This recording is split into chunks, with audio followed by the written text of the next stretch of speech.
es el laboratorio en las enfermedades tropicales. Básicamente vamos a agarrar algunas enfermedades más importantes, sobre todo las que tienen bastante prevalencia en nuestro país todavía, ¿no? Y para esto es importante tener en cuenta algunos aspectos en la que estas enfermedades tropicales, algunas de ellas consideraban que estaban ya controladas, sin embargo nuevamente están apareciendo por su incremento en la incidencia, ¿no? Eh, Básicamente, esto está relacionado con algunos cambios que se están operando en, en nuestros países, ¿no? Básicamente la influencia de la globalización, en la cual muchos ecosistemas están siendo, podríamos decir, transformados, destruidos, erradicados, en fin, y está ocasionando que muchos patógenos que, digamos, estaban en un hábitat circunscrito a los animales, sin embargo, también ya están en estos momentos transmitiendo a los adultos, ¿no? A los hombres, a los seres humanos.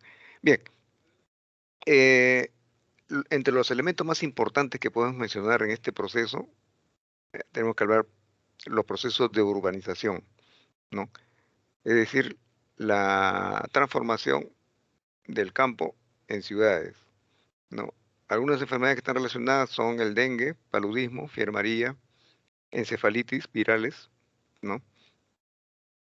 Y ¿qué es lo que ayuda a esta diseminación de estas enfermedades?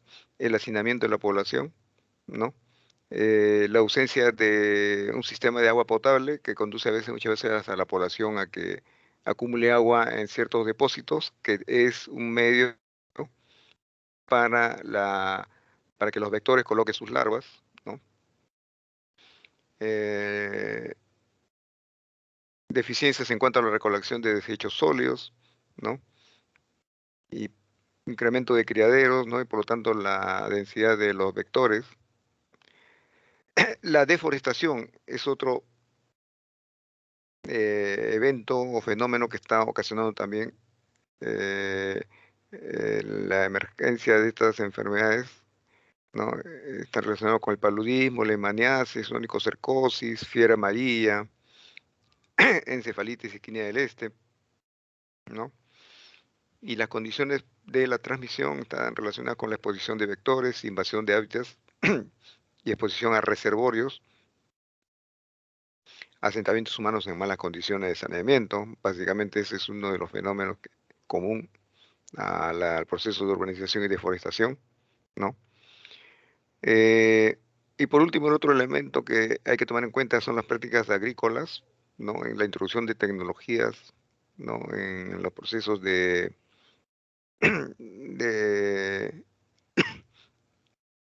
desarrollo de la agricultura, la irrigación, ¿no? ¿Y qué enfermedades están relacionadas? El paludismo, las encefalitis virales, ¿no? Fiebres hemorrágicas, eh, y lo que condiciona su transmisión está relacionado al incremento también de la densidad de vectores, ¿no? Alteración del nicho ecológico, ¿no? Que prácticamente estaban, digamos, tan aislados de nuestro hábitat como seres humanos que cuando hay estos eventos, estos fenómenos nuevos, eh, se rompe esos ecosistemas y los vectores entran en contacto con nosotros, a los cuales también nos constituimos en huéspedes de algunas enfermedades que ellos pueden estar transmitiendo, ¿no? Modificación de criaderos, ¿no? En tamaño y capacidad productiva, y la migración de aquellos individuos que son susceptibles de contagio. Básicamente, esta es a manera de introducción para que ustedes observen cómo es que estos fenómenos eh, van a influir en la aparición periódicamente de determinadas epidemias o pandemias, ¿no? Eh, es importante entonces tomarlos en cuenta. Bien, en relación al dengue, es importante considerar lo siguiente, ¿no? Eh, el dengue, básicamente por sus manifestaciones, se pueden dividir en dos grandes grupos, ¿no? El dengue clásico y el dengue hemorrágico. El virus del dengue es un arbovirus, ¿no? Transmitido por un mosquito, el Aedes aegyptus. Eh, como todo virus, bueno, su genoma está constituido por un ARN de una sola hebra. Se han establecido que hay 4 serotipos, ¿no? El DEN1, del 2, el 3, 4, ¿no? Hay subserotipos también, ¿no? Entonces también es importante tomar en cuenta estos hechos en relación al virus del dengue. Entonces, cada serotipo va a proporcionar una inmunidad específica para toda la vida, ¿ya? Y también da inmunidad cruzada para los otros serotipos, pero es a corto plazo, ¿ya? En otras palabras, a uno lo puede proteger para el virus que me infectó, pero no da inmunidad cruzada permanente para los otros serotipos, ¿ya? Considerar que todos los serotipos pueden causar enfermedad grave y mortal, ¿no? La variación genética entre los serotipos, obviamente, es un hecho, tomarlo en cuenta también al momento de hacer los estudios epidemiológicos, sobre todo, porque cada vez que se encuentre digamos, un brote epidémico, etcétera, etcétera, es importante hacer un estudio de la variabilidad genética que puede estar produciendo esta, este brote epidémico, ¿no?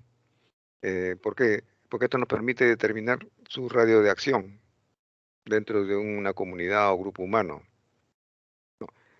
Si hay más de un genotipo presente en un determinado grupo humano, hay que sospechar que uno de ellos es propio de la comunidad y otro que viene de afuera, ¿no? Eso es importante para efectos del manejo epidemiológico. Bueno, algunas variantes genéticas dentro de cada serotipo parecen ser más virulentas o tener un mayor potencial epidémico. Eso también por eso es importante hacer el estudio de las variaciones genéticas que sufren cuando hay un brote, ¿no? Una pandemia, ¿no?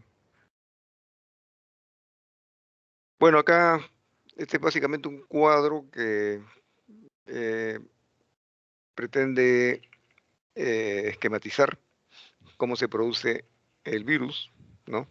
Cómo se transmite, perdón, ¿no? En primer lugar, cuando el mosquito pica a un ser humano que tiene el virus, ¿no? Va a haber un periodo de incubación extrínseca, generalmente está dentro de los primeros 5 días en el mosquito, ¿no? Y si el mosquito nuevamente va a picar a otro ser humano que esté sano, ¿no? Le va a transmitir la enfermedad, ¿no? Generalmente eso va a ocasionar entre los días de 20 a 25, ¿no? Y en relación a la replicación y transmisión del virus, del dengue, primero considerar que el virus se transmite a un ser humano por medio de la saliva del mosquito, ¿no? Eh, el virus se replica en los órganos diana, ¿no? Infecta leucocitos, tejidos linfáticos, ¿no? Por donde se va desplazando, ¿no? Eh, después de esto va a liberarse y va a empezar a circular en sangre. Cuando un segundo mosquito ingiere el virus junto con la sangre, ¿no? El virus se va a replicar en la zona embrionaria del tubo digestivo del mosquito y en otros órganos para terminar infectando también las glándulas salivales, ¿no? Y ahí es donde empieza a replicarse el virus. Listo en condiciones para cuando pica un ser humano, si está sano, lo va a infectar, ¿no? En relación al vector, ¿qué podemos decir al respecto? En primer lugar, es la hembra que está infectada la que va a transmitir este virus, ¿no? El vector se alimenta principalmente en el día, ¿no? siempre vive cerca de las viviendas humanas. ¿Por qué?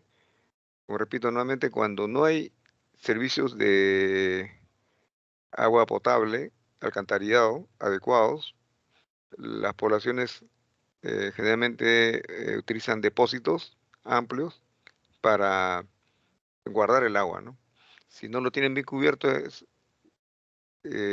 altamente probable de que el mosquito comience a colocar ahí sus larvas, ¿no? Pone los huevos y producen larvas, preferentemente en recipientes que han sido creados por el hombre, ¿no? Bueno, ¿cuáles son las manifestaciones clínicas? Eh, la manifestación clínica, la más general, es fiebre indiferenciada, ¿no? Generalmente esto a veces pasa como una simple gripe, ¿no? Eh, Cuando esto comienza ya a complicarse, ya tiene datos característicos, los de más adelante, la llamada fiebre del dengue, que puede derivar en un dengue hemorrágico, mucho más peligroso, o el síndrome de choque del dengue, ¿no? Ya es la parte más grave de, de esta clínica producida por el virus. Bueno, en la fiebre indiferenciada, la manifestación más común del dengue, ¿no? Eh, en algunos países que hicieron estudios, esto encontraron que el 87% de estudiantes infectados fueron asintomáticos o solo ligeramente sintomáticos, ¿no? Bueno, pasó como una gripe, ¿no? Eh, en otros hubo la infección, pero pasó asintomático, ¿no? No hicieron mayor cuadro clínico. En relación a la fiebre del dengue, ya es una fase mucho más evolucionada. Bueno, hay fiebre, dolor de cabeza, dolores sociomusculares, acompañados de náuseas o vómitos, muchas veces erupciones cutáneas y manifestaciones hemorrágicas. Esto también vamos a verlo porque hay algunos estudios de laboratorio que nos pueden ayudar al respecto, sobre todo en las manifestaciones hemorrágicas. Pero primero hay que considerar la clínica, ¿no? Eh, ¿Cuáles son señales de que el paciente está desmejorando, está yendo a una situación de eh, agravamiento de la enfermedad, ¿no? Está relacionado con el sensorio, el estado del sensorio. Entonces aquí hay que buscar señales o síntomas de encefalitis, de encefalopatía, pero asociados a infección de dengue. Lo primero que tenemos que mirar, nivel de conciencia, ¿no? Una reducción del estado de conciencia puede ser expresado a través del letargo, la confusión, el caso más extremo, el coma, ¿no? El paciente también puede hacer convulsiones, rigidez en la nuca, parálisis. Las manifestaciones hemorrágicas también son importantes tener en cuenta acá, ¿ya? Hemorragias cutáneas, ¿cuáles son? Petequias, púrpura, equimosis, gingivorragia, ¿no? Epístasis, son manifestaciones que debemos tomar en cuenta para pacientes en los cuales sospechamos que hay dengue, ¿ya? Sangrado gastrointestinal, hematemesis, melena, hematoquexia, hematuria también, ¿ya? Eh, en algunas pacientes, las mujeres van a referir que hay un aumento del flujo menstrual. Eso debe ser probablemente por un problema de tipo hemorrágico relacionado básicamente con concentración de plaquetas. Bien, en cuanto al dengue hemorrágico, en primer lugar, considerar fiebre o historia reciente de fiebre aguda. Manifestaciones hemorrágicas, bajo recuento de plaqueta, menos de 100.000 plaquetas por metro cúbico, ¿ya? Aumento de la permeabilidad capilar. ¿Cómo se puede evidenciar esto? Medimos el hematocrito y va a estar elevado.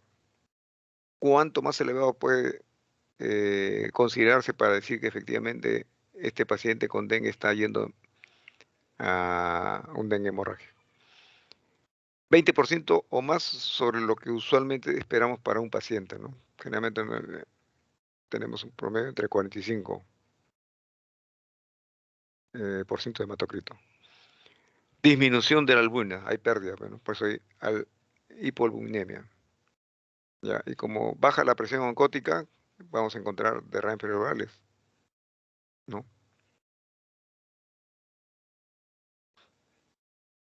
Y en relación al síndrome del choque del dengue, en primer lugar, considerar los 4 criterios para el dengue hemorrágico que hemos mencionado, ¿no?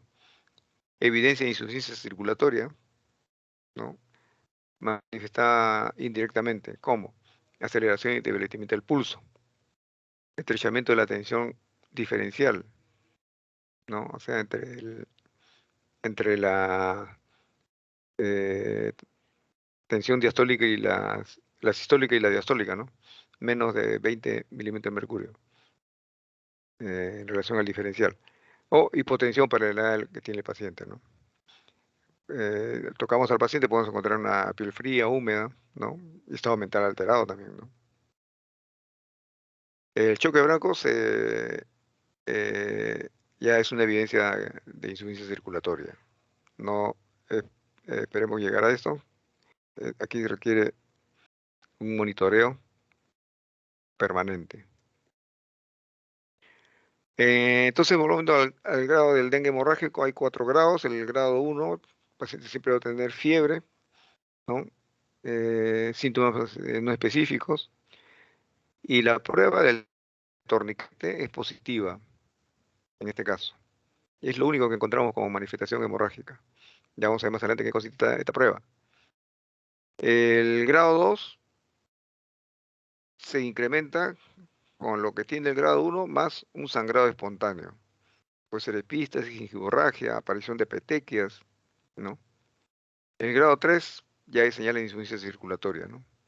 Debilitamiento y aceleramiento del pulso, estrechamiento de la tensión diferencial, hemos dicho, hipotensión, piel fría, húmeda. El grado 4 ya el paciente entra en choque, ¿no? Pulso y presión arterial difícilmente detectables. Señales de peligro en el dengue hemorrágico, dolor abdominal, intenso y mantenido, vómitos persistentes. Ojo, cambio abrupto de un paciente que tenía fiebre a la hipotermia, ¿no? Con sudoración y postración, ¿ya? Agitación o somnolencia.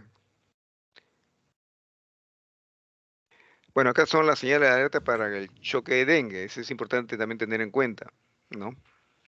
Eh, eh, Generalmente los pacientes van a desarrollar este síndrome del choque del dengue 3 a 6 días después de la aparición de los síntomas, ¿no?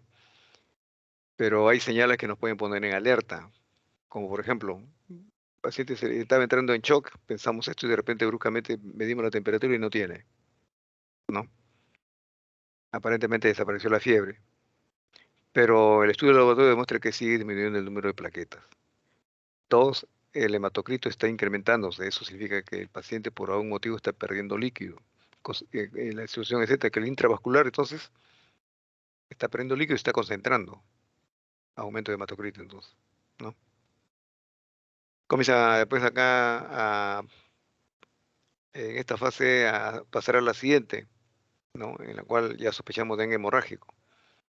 Fiebre, manifestaciones hemorrágicas, hemos dicho, epistas, gingivorragia, petequias, equimosis, ¿no? Excesiva permeabilidad capilar, puede haber también edemas. Recuento de plaquetas, menos de 100.000 plaquetas por milímetro cúbico. De aquí finalmente ya pasamos a señales de alarma.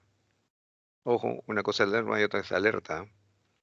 Señales de alarma, dolor abdominal intenso, vómito persistente, cambio abrupto de fiebre a hipotermia, ya el paciente ya no es que no tiene fiebre, ya está frío, lo vemos, ¿no? Y cambio en el nivel de conciencia.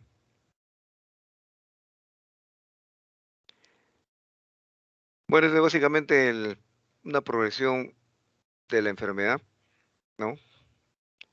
Como el paciente puede tener un hematocrito de 45,2 y de repente comienza a hemoconcentrar, ¿no? Una disminución de la tensión arterial y del diferencial, ¿no? Entre la tensión sistólica y diastólica, ¿no? Las plaquetas siguen cayendo, ¿no? Y el hematocrito con una tendencia siempre a subir.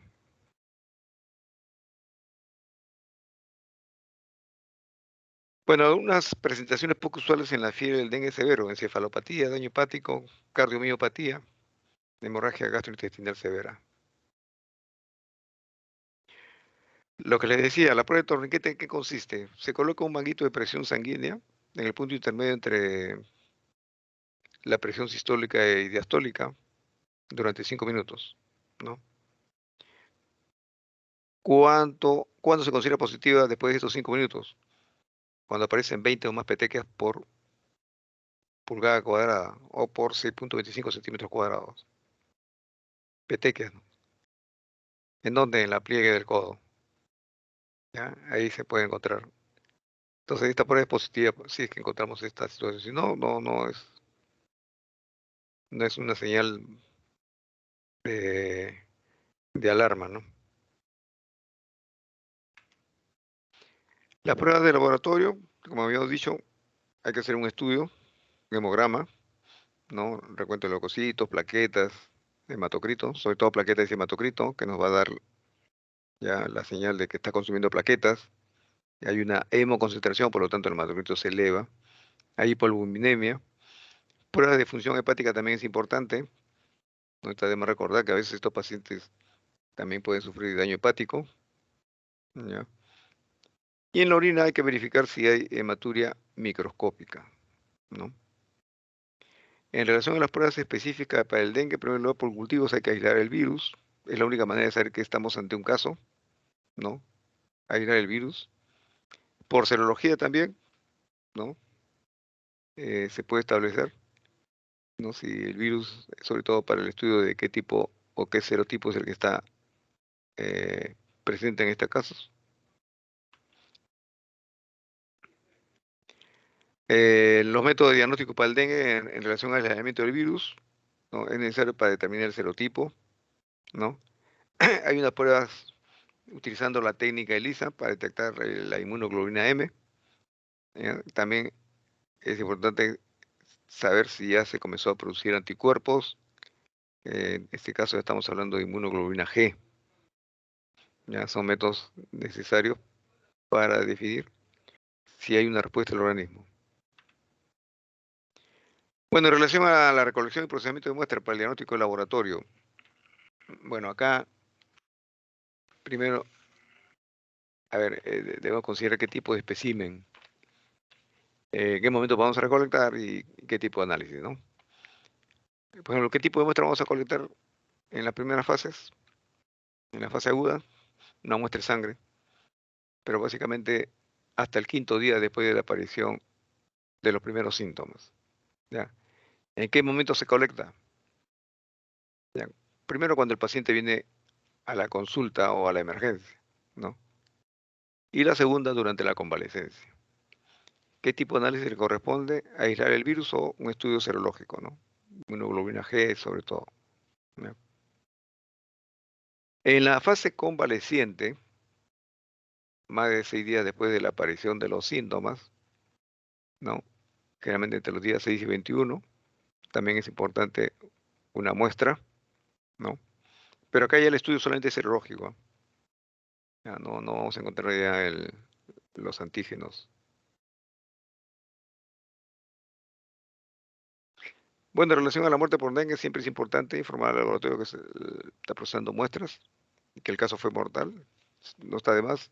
Siempre los laboratorios tienen que mantener su concepto de bioseguridad, pero hay que subrayar esta parte cuando el caso fue mortal, ¿no? Se puede obtener una muestra de sangre para tratar de aislar un virus y que todavía no se ha aislado, ¿no? También se puede obtener muestra de tejido, en la cual se hace estudios de inmunohistoquímica para detectar si hay el virus, ¿no? Bien, en relación a la fiebre amarilla, ese es otra entidad clínica, ¿no? Igual es una entidad, una zoonosis vírica de tipo infecciosa aguda. La etiología, igual que la anterior, es producido por un virus ARN del grupo Arbovirus, familia Flavidae, género Flavivirus. ¿Dónde lo vamos a encontrar? Regiones tropicales de América Latina, Bolivia, Brasil, Colombia, Ecuador, Perú y también en el África. Los modos de transmisión son dos tipos, ¿ya? Uno es el urbano, transmitido por el Aedes aegypti, mosquito doméstico, de persona a persona. Se necesita siempre el vector, por si acaso, ¿ah? O sea, el contagio no es de persona a persona, sino por intermedio del vector.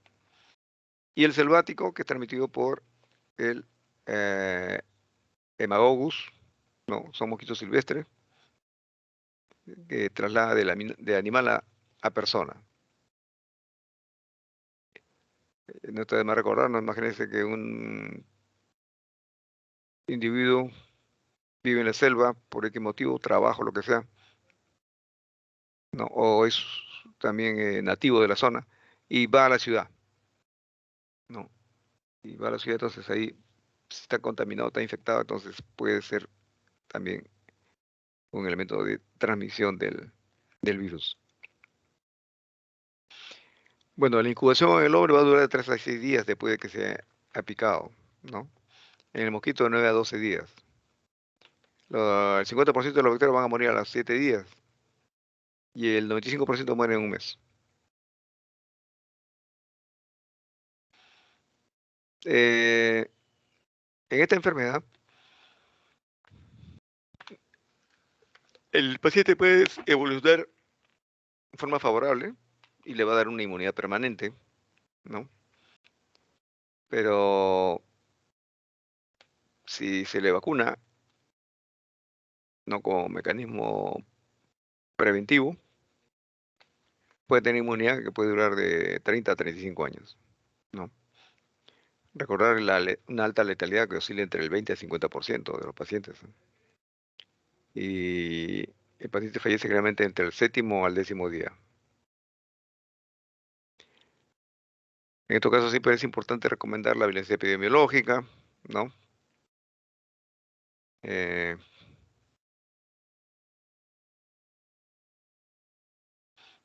entonces recordar el periodo de infección de 3 a 4 días, en donde todavía se puede detectar los virus, ¿no? Para el cultivo.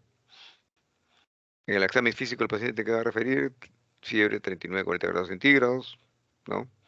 Tengo una especie de sopor ahí por el fenómeno de toxicidad. Hay epigastralgia, hepatomegalia dolorosa, ¿no? Hay que tener mucho cuidado con esa sintomatología. Elevación de transaminasas, ¿no? Va a haber ictericia, pues se le llama fiebre amarilla, y difusión hepática tardía. En el periodo de remisión va a desaparecer la fiebre progresivamente, los síntomas también. Es un periodo muy breve, ¿no? También hay casos de infección anictérica, abortiva, ¿no? El paciente responde rápidamente bien. En el periodo de intoxicación, que dura igual 3 a 6 días, el paciente puede estar con fiebre, bradicardia, nuevamente náuseas, vómitos, epigastralgia, ictericia, oliguria, ya es un dato adicional acá, no está funcionando bien los riñones, signos de hemorragia, ¿no? Y a lo que no se debe llegar, falla orgánica multisistémica con compromiso hepático, renal y cardiovascular, ¿ya? Probablemente relacionada con depósitos de fibrina en órganos ricamente vascularizados. Hay compromiso en el sistema nervioso central, delirio, convulsiones, estupor y coma. Eso es en cuanto a la clínica, ¿no? Bueno, también es importante recordar acá, hacer una discriminación entre el caso probable, ¿no? En la cual el paciente va a presentar un síndrome febril de inicio brusco, con cefalea, dolor a la columna vertebral en el dorso, no en la columna dorsal, inyección conjuntival que puede evolucionar a ictericia de piel y mucosas, trastornos hemorragíparos y sobre todo el antecedente. En estos casos siempre es bueno preguntar por el antecedente epidemiológico, ¿no? Si procede de una zona, ha estado en esa zona, ha viajado, etcétera, etcétera. Ya los casos confirmados, ¿no? Aquí lo que define su confirmación es el aislamiento del virus, ¿no? Presencia de anticuerpos IgM, IgG también, ¿no? Antígenos por estudios inmunistoquímicos, cambios patológicos caracterizados con mm, las técnicas habituales de detección. El material genético, por ejemplo, se puede eh, estudiar por el método de la reacción en cadena de la polimerasa, ¿no?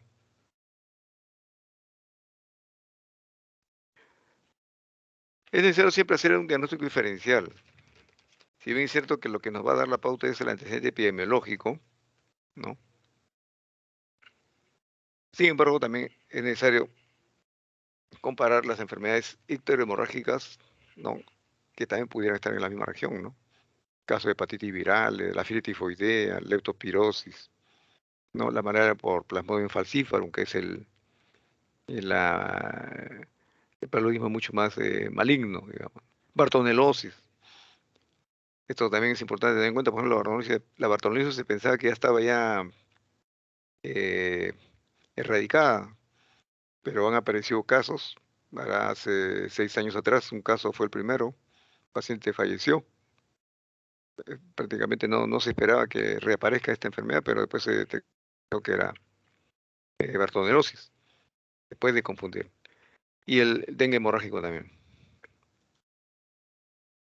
Bueno, las pruebas de laboratorio más importantes tenemos acá, ¿no? El hemograma, el estudio bioquímico, los tiempos de coagulación son importantes, ¿no? Eso nos está dando la pauta si el paciente está consumiendo factor de coagulación, que lo debe llevar a una entidad clínica ya mucho más catastrófica, como es la coagulación intravascular diseminada. La orina, que nos puede hablar si hay hemorragia, ¿no? Ya en curso. Los estudios serológicos, obviamente, ¿no? Para ver si están los anticuerpos, ¿no? O los antígenos para el caso del estudio con reacción en cadena de la polimerasa. La técnica ELISA Western blot también es importante en este caso, pero siempre dentro del campo de la detección por vía indirecta de anticuerpos eh, generados, ¿no? La biopsia hepática, ya se mencionó, igual que los anteriores, el dengue, básicamente porque nos puede dar la presencia de los virus en el parénquima, en los hepatocitos. Miren, en el homograma en la fase inicial vamos a encontrar leucocitosis, ¿ya? Pero después al tercer o cuarto día, de repente comienza a caer a la leucopenia con linfopenia y trombocitopenia. La velocidad de sedimentación siempre va a estar aumentada. Acuérdense que estamos en un caso agudo y los restantes de fase aguda comienzan a incrementarse también su concentración, por lo que la velocidad de sedimentación globular está igualmente aumentada. Bueno, los estudios bioquímicos, factores de coagulación, el 2, el 13, el 8, el 13, ¿no? Están disminuidos porque se están consumiendo. Disminución de fibrinógeno también. Incremento de enzimas hepáticas en sangre. La transferasa glutámico oxalacética o glutámico pirúvica, ¿no? Hay aumento de bilirrubina directa, básicamente por ruptura de los hepatocitos. Están liberándose también ya la bilirrubina directa. La uricreatinina se puede elevar hasta más de 5 a 6 veces, lo que nos habla ya de un daño renal. Bien, en cuanto a los tiempos de coagulación, para casos graves, aumento de los tiempos de trombina, tiempo troponatina parcial activado, ya son señales de que se está deteriorando el cuadro clínico, ¿no? Hay disminución también de factor de coagulación, 2, 5, 7, el 9, el 10, ¿no? Eh, bueno, estas pruebas sí son un poquito más eh, específicas, ¿no? Si el laboratorio pudiera hacer lo más pronto posible, de repente puede ser de ayuda, pero generalmente estos casos demoran para una respuesta rápida, ¿no? En relación a la orina, bueno, ir de frente a detectar si hay hematuria, ¿no? Albuminuria, uno de 3 a 20 gramos por litro en 24 horas. Ya esto nos está hablando de que el paciente está perdiendo albúmina, ¿no? Hay incremento de la permeabilidad. Para el estudio serológico, para determinar de qué tipo de virus es, bueno, recoger dos muestras. Una al inicio, cuando estamos empezando el estudio del paciente, y la segunda puede ser a la segunda o tercera semana, después que el paciente ya ha evolucionado, ¿no? Recordar que una elevación de 4 veces los títulos de anticuerpos IgM, ¿no? Son muy frecuentes en estos casos. Igual, por si acaso PCR no es proteína C reactiva, esta es reacción en cadena de la polimerasa, ¿ya? Con esta prueba que se busca, detectar si está presente el ARN, el virus de la fiebre amarilla. La técnica de ELISA también es otra manera de determinar. el ARN viral, ¿no? Pero ojo, aquí hay una limitación en esta prueba porque va a haber una reacción cruzada, incluso con el dengue, ¿no? La prueba del Western blot lo único que hace es confirmar lo que hemos encontrado en la prueba de ELISA. Bien, con esto llegamos acá a la malaria. ¿Qué podemos decir al respecto? Bueno, la malaria producida por unos protozoos sanguíneos está dentro del grupo de muchas entidades clínicas que debemos tomar en cuenta al momento de definir si estamos ante una malaria, porque pueden también ser otros protozoos que también eh, pueden estar presentes en sangre, ¿no? Lo más frecuente que aquí he puesto, ¿no? La babesia, el toxoplasma, neumocistis, leishmania, trypanosoma, ¿no? Trypanosoma con la enfermedad de Chagas. Bueno, los parásitos que van a producir malaria, Plasmodium vivax, es muy frecuente en nuestro país, sobre todo en la selva y en Piura. También llamado el paludismo benigno terciario. Plasmodium ovale, también terciaria benigna, no es propio de nuestro país. Plasmodium malariae, relacionado con la cuartana, o también llamado paludismo palúdico. Y el Plasmodium falciparum, es el paludismo terciario maligno. ¿Ya? Recordar esto porque el falciparum también está presente en nuestro país. Y generalmente hay doble infección, el vivax y el falciparum en la selva. Está incrementándose. Antes este falciparum era bien difícil encontrarlo, por eso se decía que la incidencia era mínima.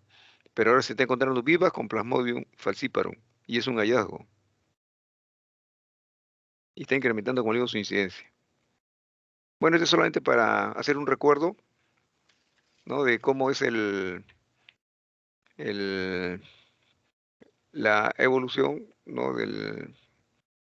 Una vez que se produce la infección, ¿no? En el hombre. Eh, Básicamente se considera que el inicio, ¿no?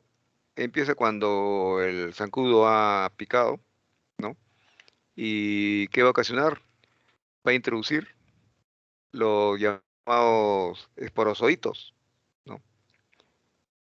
Y aquí empieza la fase exoeritrocítica. Una vez que se ingresó al torrente sanguíneo del ser humano, empieza el ciclo exoeritrocítico, ¿no? Estos esporozoitos van a ser transportados al hígado, al parénquima hepático, ¿no? ¿No? Y bueno, va a seguir un proceso de reproducción asexual, ¿no? En donde se va a diferenciar en esquizogonias, ¿no? Eh, para hacer acá un pequeño paréntesis, aquí en el hígado pueden derivar una de estas esquizogonias y entrar en una fase latente, ¿no? Lo que se conoce como hipnozoitos, que explica a veces cómo es que eh, esta entidad clínica, esta enfermedad, puede reaparecer nuevamente, ¿no? Porque quedaron eh, algunas esquizogonias, ¿no? En un estado latente, ¿no? No se siguieron desarrollando. Bien, eh, dentro del hepatocito están las esquizogonias y ahí es donde comienza a reproducirse, el hepatocito se rompe, ¿no? ¿Y qué van a liberar? Van a liberar merozoitos. Recordar eso también, ¿ya? Entraron como esquizogonia, pero se transformaron en merozoitos. Estos son los elementos que van a entrar al glóbulo rojo. Y aquí empezamos ya la fase eritrocítica. Ya, recordar, esto es más que todo para recordar porque muchas de estas cosas tienen que ver con la diferenciación de qué tipo de plasmodium está invadiendo el organismo, ¿no? Entonces, eh, estos merozoitos comienzan a entrar en contacto con los glóbulos rojos, en los cuales hay receptores específicos, ¿ah? El plasmodium tiene su receptor, el Plasmodium falciparum, el Vivax también de igual manera, ¿no? Y se adhieren al eritrocito un receptor específico que es como si se constituye en su puerta de entrada, ¿no? Bien, ahí es donde comienza al interior del eritrocito a comenzar nuevamente a replicarse, ¿no? Ahí pasan por varias fases, ¿no? La fase de anillos, trofozoitos, esquizontes, ¿no? Y esta fase termina cuando se rompen los glóbulos rojos también, ¿no? Y ahí es donde se van a liberar más merozoitos que van a invadir más glóbulos rojos, ¿no? Y así sucesivamente es lo que le da la característica de las especies que están infectando a este glóbulo rojo, ¿no? Le hablan pues, de la malaria, la terciana, la cuartana, en fin, ¿no? La benigna, la maligna, ¿no? Entonces, cuando invaden otros glóbulos rojos, algunos merozoitos van a transformarse en gametocitos, ¿ya? Y eso es importante. ¿Por qué? Porque estos gametocitos, cuando viene el mosquito anófeles y pica, pueden ser absorbidos por el mosquito, ¿no? Y ahí en el interior de este insecto comienza a haber la reproducción sexual, ¿no? Que es la que eh, va a producir, producto de esto, los famosos esporozoitos en las cuales una vez que pica a otro ser humano, otra vez comienza a establecerse el ciclo exoeritrocítico, seguido del eritrocítico, etcétera, etcétera, ¿no? Pero es importante recordar entonces las fases en las cuales eh, evoluciona el, el plasmodium, ¿no? En la cual usa como vector al anófeles. ¿Qué tenemos que recordar en relación al Plasmodium falciparum? Que es el que le llaman la terciana maligna. Primero, al considerar que este Plasmodium no muestra selectividad por ningún tipo de hematíes. Generalmente la selectividad va en función a lo siguiente. ¿Son hematíes jóvenes o son hematíes ya envejecidos? Bueno, en este caso el falciparum no tiene una selectividad especial por alguno de ellos. Invade a todos, ¿no? Y ahí uno puede observar que también múltiples esporocitos van a invadir un solo glóbulo rojo. ¿Qué puede uno observar ahí? Tres o cuatro anillos en una sola célula. Bueno, yo particularmente en mi práctica diaria he visto dos nada más que había, ¿no? Y eso me dio la señal de que era un falcíparo, ¿no? Eh, bueno, esta especie se ubica al borde de la membrana celular o en la periferia. Ese es precisamente lo que uno ve en los anillos, ¿no? Como un puntito, como si fuera una sortija ahí en la periferia, ¿no? Eh, los esquizontes eutrofoditos van a permanecer secuestrados en hígado y vaso, ¿ya? Por eso que es muy raro que lo encontremos en la periférica. No lo vamos a encontrar. Ahora último, como digo, yo he encontrado porque como está incrementándose la incidencia de eh, una infección mixta, Plasmodium viva con falciparum, y cuando uno comienza a buscar, de repente comienza a encontrar también ahí el falciparum. Solamente por eso no fue la señal de que uno dice, aquí hay también falciparum. Pero cuando eran infecciones solitarias del Plasmodium falciparum, bien raro encontrarlos, ¿no? Lo que sí vamos a encontrar, y eso sí nos da el diagnóstico, es la presencia de gametocitos en sangre periférica. Eso no lo encontramos en los otros Plasmodium. Es como una especie de, imagínense un platanito, ¿no? Una estructura así semilunar pegada a un glóbulo rojo, ¿no? Ese es el gametocito que es distintivo de Plasmodium falciparum, ¿ya? Bueno, así como el Plasmodium malaria, no vamos a encontrar ahí hipnozoitos, ¿ya? O sea, no hay esos estados recidivantes, ¿no? De la enfermedad. ¿Dónde lo encontramos? En regiones tropicales y subtropicales. Periodo de incubación de 7 a 10 días. Bueno, al inicio que hay, cefalea, escalofríos y fiebre cada día. Luego se presenta cada 36 a 48 horas. Bien. eh, ¿Por qué esto es maligno? Se debe a lo siguiente. Hay acumulación de detritus celulares y adherencia de glóbulo rojo al endotelio. ¿Qué va a conducir? a formas fulminantes relacionadas con afectación de masa encefálica, riñón, hígado, ¿no? Es decir, esas adherencias en el endotelio, sobre todo de vasos de pequeño calibre, puede conducir también a activación del proceso de coagulación, ¿no? Ahora, si están afectando el cerebro, imagínense, puede haber un daño orgánico en esa zona, ¿no? O riñón, hígado.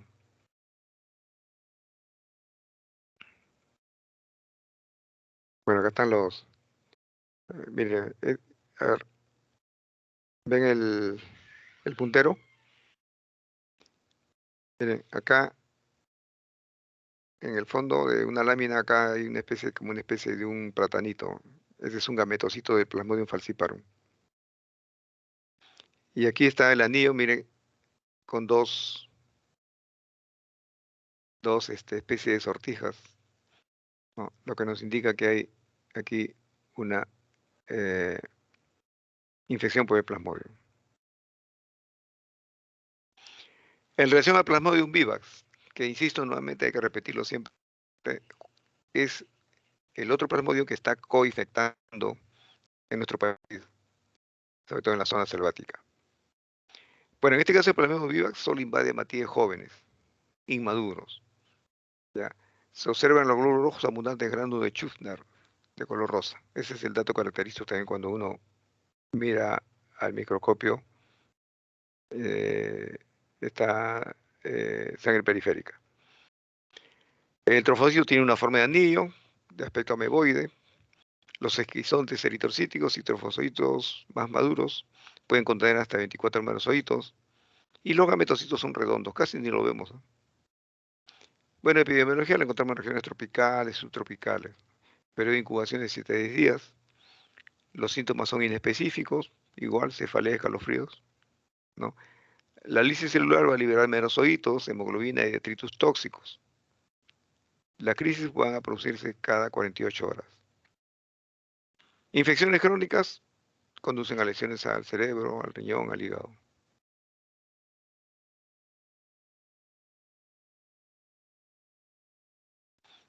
Bueno, aquí está el Plasmodium vivax.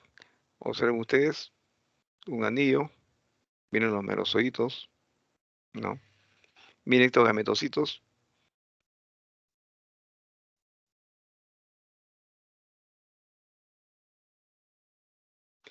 En relación al Plasmodium malariae, bueno, este es capaz de solamente infectar hematíes maduros, ¿no? Y por lo tanto, el crecimiento del parásito se va a adaptar al tamaño y forma del glóbulo rojo. Un glóbulo rojo ya maduro es un glóbulo rojo mucho más rígido, ¿no? A diferencia de los glóbulos rojos jóvenes que sí, al contrario, pueden modificar su forma, ¿no? Bueno, en este caso, en el problema de malaria, como le digo, como están en un hematíe de estructura rígida, van a adoptar formas en banda o en barra, ¿no? Muy compactos. El esquizonte maduro contiene 8 merozoitos, ¿no? Después son forma como una roseta. En la célula huésped vamos a encontrar puntos rojizos, que le llaman puntos de Sigman. No hay hipnozoitos, ¿ya?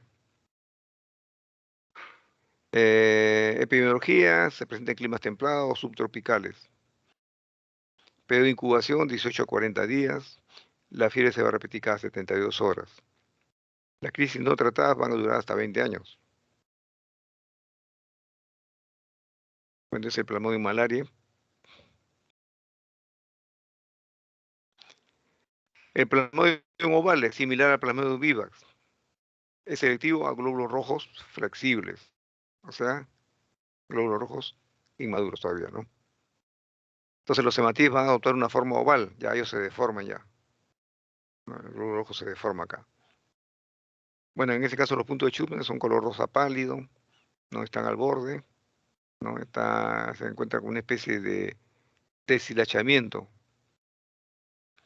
Bueno, el esquizonte tiene la mitad de melanozoitos que el Plasmodium vivax, no tiene muchos, ¿no? Su alta prevalencia en África tropical, menor frecuencia en Sudamérica y Asia. El cuadro clínico casi similar al Plasmodium vivax, fiebre, cefalea, escalofrío, sudoración. Si no hay tratamiento, la infección va a durar un año y remite espontáneamente. En cuanto al diagnóstico de laboratorio, recordar, Plasmodium vivax se detecta tanto en extensiones gruesas como en finas. Y yo he encontrado, como le digo, en láminas, cuando me piden, solicitan estudio de lámina periférica y ha sido un hallazgo encontrar Plasmodium vivax. ¿No? Uno le pregunta al paciente dónde viene, bueno, viene de la selva, de qué selva, ¿no? Aquí, ¿cuándo se toma la muestra? Si estamos sospechando Plasmodium vivax. Generalmente hay que tomarlo cuando hay periodo de escalofríos y fiebre. Ahí es donde se puede pescar la mayor cantidad de, de Plasmodium vivax, ¿no? El Plasmodium ovale, bueno, se observan típicas células ovaladas, con punto de Schussner, membrana celular deshilachada, ¿no? Las pruebas serológicas van a mostrar una reacción cruzada con otras especies. Plasmodium malariae, se observan barras en bandas, así como esquizontes en forma de rosetas. Y el Plasmodium falciparum, como ya lo dijimos, se observan anillos característicos, varios de ellos en la periferia de una célula, ¿no? Así como también gametocitos semilunares característicos en los bordes de los glóbulos rojos, fuera de los glóbulos rojos ya, no dentro. Bueno, y con esto terminamos con la leishmania. En la leishmania, bueno, son varias especies, ¿no? Varios parásitos. Tenemos la leishmania donovani, la tropical brasilensis, entre los más frecuentes. Acá en el Perú todavía tenemos otras más, ¿no? La leishmania donovani, por ejemplo, está relacionada con la leishmaniasis visceral, ¿no? También se le conoce como la calazar, fieris mundum. La leishmania trópica es una leishmania cutánea, ¿no? También llamada úlcera oriental, ¿no? Una úlcera en miembros inferiores, ¿no? En la cara, que no cura, ¿no? Y si está en un ambiente, en un área, una geografía endémica, es de sospecha. La Alemania brasilensis, la Alemania mucocutánea, ¿no? También conocida como espundia o Alemania americana. Mira, acá en el mundo hay más de 12 millones de personas que están infectadas y 350 millones están en riesgo, ¿ya? Por la extensión de las lesiones. Es endémica en 98 países, la mayoría, ¿no?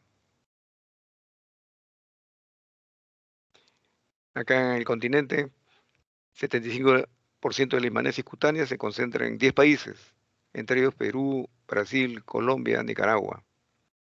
Brasil tiene el 90% de la leishmaniasis visceral, ¿ya? Eh, de 15 de 22 especies de leishmania causan las enfermedades, ¿no? En el diagnóstico al año, alrededor de 60.000 casos de leishmaniasis cutánea y de mucosa, ¿no? Y 4.000 casos al año de leishmaniasis visceral. La tasa de mortalidad, ojo, observen, 7%. Bueno, en el Perú observen acá la distribución, ¿no? De la leishmaniasis. El año 2014, bueno, esto ya es una estadística antigua, 2.720 casos. Observen cómo está distribuido básicamente en el oriente, ¿no? Aunque también en la costa podemos observar, ¿no?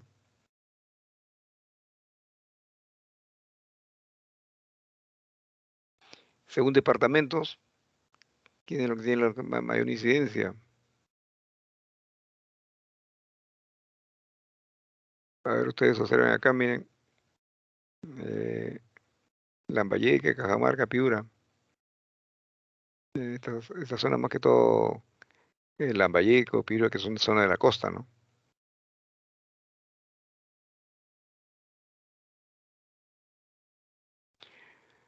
La distribución de los tipos de leishmania. Observen cómo en la selva, la leishmania brasilensis, color verde, tiene mayor incidencia ahí, ¿no?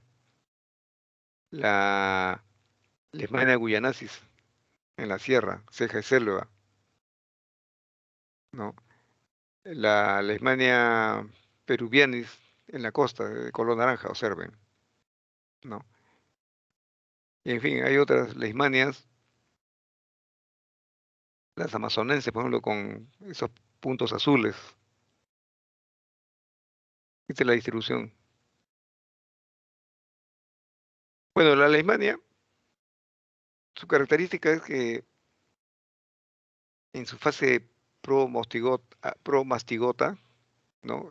Que es un parásito celular alargado y con un flagelo, lo vamos a encontrar en las glándulas salivales del insecto, del Phlebotomus, ¿no? Cuando se empieza la infección, cuando el insecto pica sobre la piel, ¿no? Ahí va a perder su flagelo para pasar a la fase amastigota y comienza a invadir el sistema mononuclear fagocítico, ¿no? Entonces, cuando el insecto pica a un paciente, ingiere amastigotos que se transforman en promastigoto otra vez, ¿no? Esa es la segunda fase, ya, dividiéndose en el intestino medio por fisión binaria. Una vez que se desarrolla el interior del intestino, comienza a migrar hasta la probóscis del insecto y ya está listo el insecto otra vez preparado para volver a infectar un nuevo huésped, ¿no? Ese es más o menos su ciclo. Aquí están, observen ustedes, miren esa estructura fusiforme, ¿no? Con un flagelo en uno de los extremos, ¿no? Va a infectar macrófago, las células dendríticas que se encuentran en la dermis, ¿no? La ubicación, la leishmania en el área suprapilórica, la viania en el intestino medio posterior, solamente para encontrar la localización topográfica una vez que ha infectado, ¿no? En el invertebrado, ya hemos dicho, ¿no? Eh, existe el promastigote, ¿no? Que es fusiforme, alargado, mide 12 a 20 micras, con un núcleo en la parte media, flagelo anteronucleolar, ¿no? Esta es la forma con que se inocula a los vertebrados, la forma flagelar o promastigote, ¿no? Ya una vez que ingresa al nuevo huésped, al vertebrado, pierde su flagelo, ¿no? Y sobre esa base ingresa a los macrófagos, ¿ya? Eh, últimamente se ha descubierto que tiene un flagelo rudimentario que ha quedado ahí, como un rudimento, ¿no? Pero de todas maneras es una estructura inmóvil, ¿no? Esta es la fuente de infección para nuevos vectores. ¿Cómo se divide? Se divide por fisión binaria. Bueno, acá están el ciclo biológico del parásito, ¿ya?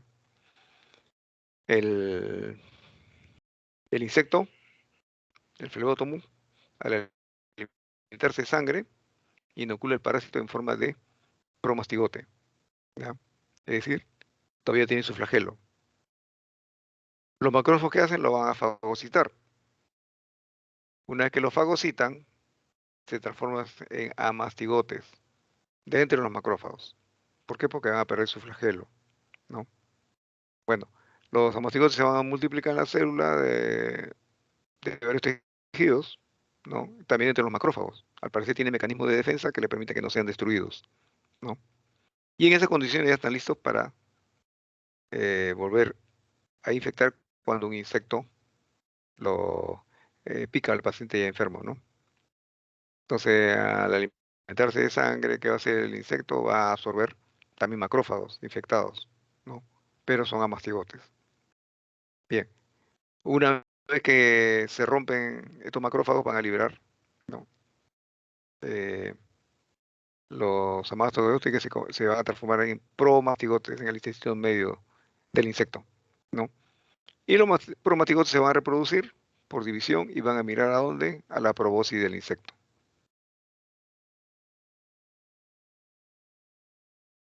Observen ustedes que en el ciclo, en el huésped, en el vertebrado, puede durar de 3 semanas a 8 meses. En cambio, en el insecto, de 8 a 20 días.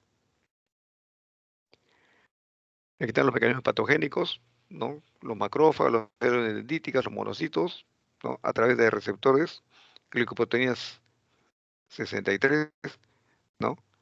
O lipoglucósidos van a fagocitar al parásito. Esos son sus receptores. Si no, no entrarían los parásitos. Los promatigóticos van a permanecer en el espacio intercelular y activan el complemento por la vía alterna.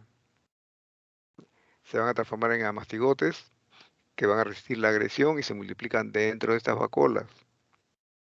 La adhesión entre el parásito y los macrófagos es fundamental para la invasión de las células del huésped. Ojo.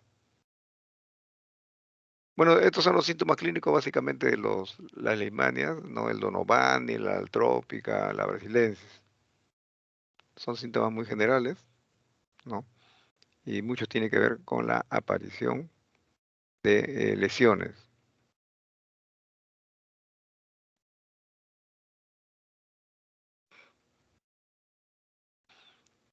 Miren acá, por ejemplo, las especies de leishmania que van a afectar a los seres humanos. Bueno, a ver, las principales manifestaciones del trastorno, de la leishmania visceral, la leishmaniasis visceral, ¿no? La especie que la produce, la Leishmania donovani y la Leishmania infantum. Leishmaniasis cutánea, ¿no? ¿Qué especie la produce? La Leishmania mayor, Leishmania trópica y Leishmania aetópica. Leishmaniasis cutánea difusa, ¿no? La especie que la produce, la Leishmania aetópica. Bien. La Leishmaniasis visceral, en, en el Nuevo Mundo, ya. Lo anterior es en Europa, ¿no? En el Viejo Mundo. Pero el Nuevo Mundo. La leishmaniasis visceral, ¿quién la produce? La leishmaniasis infantum. La leishmaniasis cutánea, ¿no? Aparte de la leishmania infantum, la leishmaniasis mexicana, la leishmania amazonensis. Leishmaniasis cutánea difusa, la leishmania mexicana y la leishmania amazonensis. La leishmania del subgénero Viania, leishmania cutánea. ¿Quién la produce? Leishmania brasilensis, leishmania guyanensis, leishmania panamensis, la leishmania peruviani. ¿No? Esta la hayamos visto en el mapa, que también están presentes, ¿no? Excepto la panamensis. La Alemania mucocutánea, la Alemania brasilense y la panamense, ¿no? Es solamente por cultura general. Y aquí también está otra manera de ver, la más importante, la Donovan y la trópica, ¿no? Su epidemiología. En relación al estudio de laboratorio es importante, ¿ah? La fase de mastigota se evidencia en las biopsias tisulares, ojo, ¿ah? Ya cuando ha sido ya eh, ha perdido su flagelo, pueden adherirse ya en los tejidos, se detecta por mielograma, aspirado de ganglios linfáticos. También hay otra forma de estudio, se puede cultivar, ¿no? Aspirado de médula ósea, ¿no? En la cual frecuentemente vamos a encontrar ya promastigotos, ¿no? Bueno, también se dispone de pruebas serológicas, pero hay una amplia gama de posibilidades de estudio en el laboratorio. Y esto hay que mencionarlo, ¿no? Los métodos directos o parasitológicos, visualización del frotis o un estudio histopatológico de los amastigotis en tejidos infectados, ¿no? Eh, el aislamiento directo de los promastigotes cuando se hace cultivos in vitro en las lesiones sospechosas, ¿no? También se puede utilizar inoculación en animales de laboratorio, ¿no? Y ahí se puede empezar a aislar y caracterizar, ¿no? La leishmania a través de esta prueba de laboratorio llamado reacción en cadena de la polimerasa. Detección también de anticuerpos monoclonales y o electroforesis de isoenzimas. Bueno, ese es el método directo de estudio. Observen ustedes, ¿no? Aquí, ¿qué tenemos que observar? El estudio directo a mastigotes, ¿no? ¿Cómo se obtiene la muestra? Raspados del borde de las lesiones cutáneas y se pone a teñir con coloración Giemsa. Ese es el método directo. Miren, observen cómo del borde está tomando la muestra. En una lámina protoobjeto va a hacer la impronta, la va a hacer el extendido y con Giemsa comienza a colorearla, ¿no? Es el último segmento de esta presentación. En el cultivo, bueno, también viene a ser lo mismo, pero en primer lugar, primero considerar lo siguiente, hay que hacer una limpieza, una higiene, ¿no? De la lesión. Y con una jeringa se trata de aspirar los bordes, ¿no? Para hacer un cultivo, ¿no? En medios especiales. Después de 10 días ya uno puede coger una muestra, ¿no? Y aquí sí vamos a observar los promastigotes, a un aumento de 40 nomás, ¿no? Este es con cultivo. Los métodos inmunológicos. Bueno, en este caso se basan en la detección de la enfermedad a través de la respuesta celular. ¿Qué se hace en este caso? Se busca una reacción cuando eh, se inyecta en, en la parte subdérmica, ¿no? Una sustancia, una proteína llamada leishmanina. Es la llamada, el método de la intradermoreacción de Montenegro, ¿no? Otras formas es buscar la respuesta inmune humoral, ya no celular, sino humoral, pero en este caso a través de anticuerpos específicos. Bueno, se desarrolla como consecuencia de la misma enfermedad, ¿no? Entonces se toma la muestra de sangre del paciente, se le somete a una prueba de ELISA o a inmunofluorescencia indirecta, cualquiera de los dos, ¿ya? Entonces recordar la leishmanina para la respuesta inmune celular o la determinación de la respuesta humoral, que es lo mismo que decir detección de anticuerpos específicos. Son dos cosas distintas. Mira, acá está la prueba de intradérmica de Montenegro. Se está introduciendo acá la proteína llamada leishmanina, la parte subdérmica, ¿no? Y 48 a 72 horas después de aplicar la leishmanina, se hace una comprobación, no visual, sino táctil. Hay que agarrar ahí la pápula que se ha formado, ¿no? Para hacer una buena interpretación. Si el diámetro es menor a 4 milímetros, se considera negativo. ¿Cuándo se considera positivo? Cuando el diámetro es igual a 5 milímetros. Hay otra prueba, la de Napier, o reacción de formol gel. ¿En qué consiste? Yo tomo el suero del paciente y le añado una gota de formol puro, ¿no? En los casos positivos que va a ocasionar que se va a inturbiar el suero, ¿no? Y se va a formar un gel a los pocos minutos. Eso me indica que está positivo. Si no se forma nada, obviamente que es negativo, ¿no? Inmunofluorescencia indirecta. ¿Qué pretende con esta prueba? Presencia de anticuerpos anti-leishmania, ¿ya? O detectar la unión promastigote con el anticuerpo anti-leishmania. O detección de una inmunidad con una fluoresceína para que sea evidente la presencia del anticuerpo, ¿no? También se puede hacer diluciones en suero que permiten establecer los títulos anticuerpos, ¿ya? En este caso, se detectan anticuerpos, pero no diferencia si las infecciones están activas o son anticuerpos producto de una memoria inmunológica pasada, ¿no? Solamente dice que están presentes los anticuerpos. El diagnóstico mediante inmunofluorescencia indirecta. Bueno, tiene una alta sensibilidad para la anemia visceral y la mucocutánea, por si acaso, ¿ah? De un 80 al 100%. ¿Ya? Puede haber reacciones cruzadas, también hay que precavernos, con tripanosomiasis, malaria, quitosomiasis, lepra, tuberculosis, sífilis. Eh, Cuando hay coinfección con HIV, por ejemplo, hay baja la sensibilidad ahí, oscila entre el 11 al 67%. Entonces ustedes acá observan acá los amastigotes, ¿no? Presentes con este método de inmunofluorescencia indirecta. Los ensayos de inmunensayo tipo ELISA, igual, para detectar anticuerpos anti-leishmania, ¿ya? Por si acaso, la técnica ELISA es una técnica de laboratorio, ¿ah? No es solamente para HIV, también se puede usar para detectar anticuerpos anti-leishmania, ¿ya? Insistimos, no diferenciar entre infecciones activas o pasadas.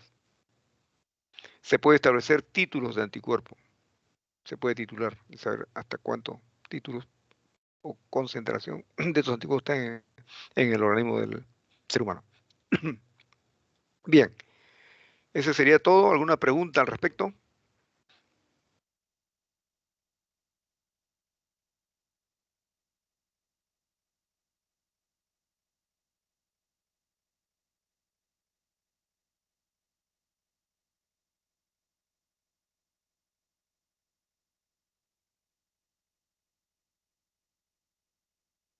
Bien, Creo que no hay preguntas, doctor. bien, entonces aquí nomás quedamos. Voy a descargar la asistencia. Sí, doctor. Hay 7 compañeros que se han retirado a las 6 porque tenían clases de semiología, doctor.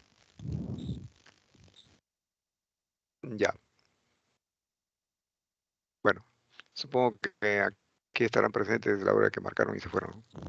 Ya, Sí, sí, sí estuvieron en la clase, pero se tuvieron que retirar a las 6 de la tarde. ok.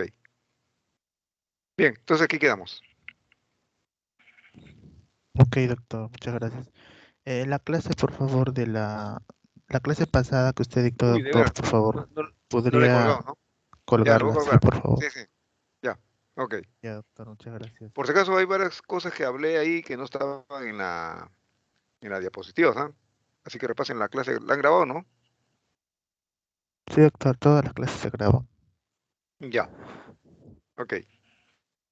Ya, entonces aquí quedamos, ¿eh? Gracias, doctor. Próxima semana ya el examen de todas maneras, ¿no? Hay que estudiar. Sí, el lunes 20.